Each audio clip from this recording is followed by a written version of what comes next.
Hi everybody, Dan Illman here with some exciting news. DRF Formulator, the gold standard in past performance information, is now free exclusively on DRF Bets. Join DRF Bets with the promo code WINNING. Get a $250 first deposit match bonus, a $10 free bet, and free Formulator already uploaded to your account. Access Formulator's premium features, including sortable trainer stats, race replays, personalized trip notes, and lots more. Free Formulator, exclusively on DRF Bets. Dan Illman, Mike Beer, kicking off a 50-cent pick 5 at Keeneland on Bluegrass Saturday. Let's take a look at race number 7. It's the Grade 1 Madison. There's some of the better filly and mare sprinters in the country in this race running for $500,000. Here's the field for the Grade 1 Madison. Again, 7/8 of a mile for some nice fillies and mares. Mike, you've got Kimari, who won this race last year, coming back. She had a prep at Gulfstream. It wasn't the fastest race in the world, but you know she loves Keeneland. 2 for 2 here. Lady Rocket exploded at the end of the year, going a one-turn mile at Aqueduct, and she could be a very important horse in here, but Belle's the one. You give her pace. She shows up every time with a late kick. Yeah, exactly. I mean, you suspect that, for a Grade 1 sprint with a $500,000 purse, there's going to be some pace for Belle's to run. Belle's the one to run at in here, Dan. So we'll see how that plays out. Listen, I'm not going to, argue too hard against Kimari or Lady Rocket, who have things to recommend them. But if they bet this race along that morning line, I probably won't use the 3 or the 6. Let's take a look at the Timeform US Pace Projector. Horse on the far outside, sharp, speed, stepping up in class. The 10 'tis Splendid News. Cilla has some speed. Not sure if she's as fast, though, as horses like Lady Rocket, as horses like Center Isle, even the 2. A horse that changed her style when switched over to Paulo Lobo's barn. But this pace should be fast. And you see Kimari lingering near the back of the pack. I find that hard to believe. I don't think she's going to be that far away. She's versatile enough to, take a seat in this race if she has to, but she's not going to be that far away early.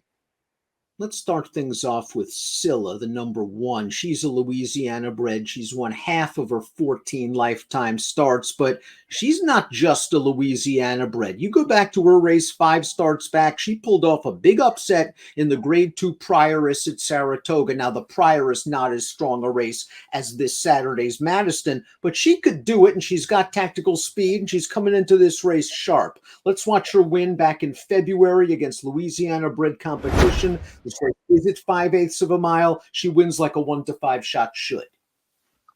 Yeah, a couple of confidence boosters for her first 2 starts of the year, Dan, just against horses that really can't beat her. And now they're going to step her back up and do a tougher race, and we'll see what she can do here. You mentioned that she won that Grade 2 at Saratoga last year. I mean, she ran fine in that race. That wasn't a great Prioress, but she ran well in that race. The one thing that bothers me, just a little bit about her, Dan, is that 4 of her last 5 wins are either 5 or 5.5 furlongs. I don't love that about her, but listen, you're looking for a long shot in this kind of a race, you could do way worse than the 1. Absolutely right. There are way worse 20 to 1 shots in the world than Cilla. We'll see if she can get the 7 against this tough field. Center Isle showed potential for Chad Brown as a 3-year-old. She earned a couple of graded stakes placings. Paulo Lobo got her off a long layoff for a late fall campaign, and she responded with 3 victories when she was right up close to the pace, culminating with this win in the Grade 3 Sugar Swirl back in December. And Center Isle battled for the Legion, break very well, but she recovered soon enough to get up close to the pace. And I know you're not Frank's Roquette's biggest fan, but Frank's Roquette was even money in this race, and Center Isle was just better. Yeah, just better. I mean, this basically came down to a match race. Both of these fillies got forward from the start to be part of the pace. They hooked up off the turn, and Center Isle was just better than Frank's Roquette in this race. She ran really well. Another nice step in the right direction for her. I know that her 3 starts at the end of last year, they used her speed in all of them. But I don't think they have to ride her that way, Dan. I mean, if they go faster early, I think she can sit a little bit in this race. I think she's a contender. Lady Rocket is also a contender, despite the fact that we haven't seen her since December the 4th. She's won 4 of her last 5 races, and you could argue maybe she would have won it 5 in a row if not for missing the break and giving Bella Sophia a big head start in the Gallant Bloom. Let's watch the Go for Wand, a 1-turn mile at Aqueduct on Cigar Mile Day, and this race went faster than the Cigar Mile. Lady Rocket was on the lead throughout, and she just hammers them in the stretch. It's really impressive winning this race, and it comes back really, really fast. I don't know where this race came from, Dan, but there's no denying that she ran really well in here. And if this is, what Lady Rocket's going to be going forward, I guess she'll just be a handful in here. I'm kind of in the position now of having to make her prove it to me if she's going to be the favorite or one of the favorites in this race. I mean, I'll at least just put on, I know she ran a 107 last time in a grade 3 in New York. She beat Bella Vita and Truth Hurts. Those horses would be 1,000,000 to 1 in this field. And prior to that, she won the Pumpkin Pie. She beat Glass Ceiling, who's in really good form lately. But a few months ago, Glass Ceiling was a 30 claimer. I don't know. Maybe she'll just win this race, Dan. I'm betting somebody else.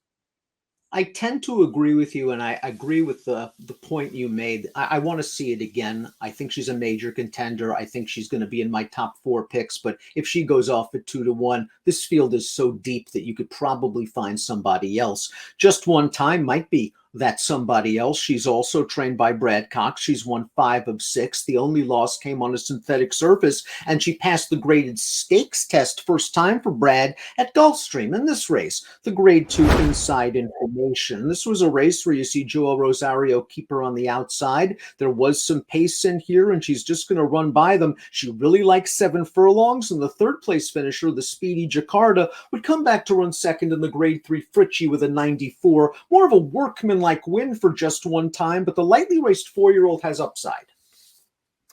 Agreed. I thought she ran well in this race. They rated her a little bit, really for the first time in her life. I took her back off the pace. She got, forced a little wide into the stretch there, and I thought she ran well to win. The horse that she held off there 4 graces isn't bad, and she's also back in this field. I don't know. Of the 2 Brad Cox horses, I might rather take a little chance with this horse at a better price. Bell's the one's up next, the number 5. She's earned $1.5 million in her career. She's won half of her 22 lifetime starts. She's hit the board in this race her last 2 years. She's likely to get some pace to set up her kick. And I wonder if the connections are kicking themselves for skipping the Breeders' Cup. The way that race ended up shaking out, fast pace, went to a closer. Could have been Bell's the one, but they still got a consolation prize. She won the Dream Supreme with her usual late kick, and she beat our old friend Frank's Rocket. Yeah, she did. She also beat Club Car, a horse who's back in this race. And Club Car, ran really well against Bell's the one in those last 2 starts at the end of last year. I'm with you, Dan. I don't know why they decided to skip the Breeders' Cup. They should have ran her in that race. Really liked her final 2 wins of last year. I get that if you sort of look at her overall record, she's only 2 for 9 at 7 furlongs, and maybe she's a little better going 6. I feel like if you take her 7 furlong races apart, she's just as good going this distance, especially when you come back to this race. She came off the layoff in this race last year. They absolutely crawled on the lead in front of her. She was a really good second. I agree. I liked her race last year a lot in the Madison. She was just saving ground behind that slow pace. She had to split horses in the stretch. Kimari got the jump on her that day. She might get the jump on her again, but the pace could be a heck of a lot faster, or at least it should be. As for Kimari, you really can't knock her. She's 2 for 2 at Keeneland. She's won 7 of 12. She handles turf. She handles dirt. She handles wet turf. And she handles layoffs, obviously. She won this race, and this was just a prep. An optional claiming race at Gulfstream off the layoff. She's 1-20 in this race. And for a brief second, maybe the Chalkies had an anxious moment when Liberty MD loomed alongside, but Kimari quickly put those anxious moments to rest. She draws away to win. The race did not come back fast. Something tells me she might not have been cranked all the way. Yeah, that's probably right. And Rosario was just sort of toying with this field, Dan. He could have put her on the lead if he wanted to. He didn't. He took her back. He moved her to the outside. He just sat there and let that Liberty MD get a look at him at the top of the stretch. And then he just ran away from her at the end. This is a really good horse. And, I'm not here to knock Kimari. I think she could easily win this race. I just don't think I would take 2-1 on her, Dan. I feel like this is a pretty strong field in here, and I don't know that she's going to be worth that short a price, but she might be the horse to beat.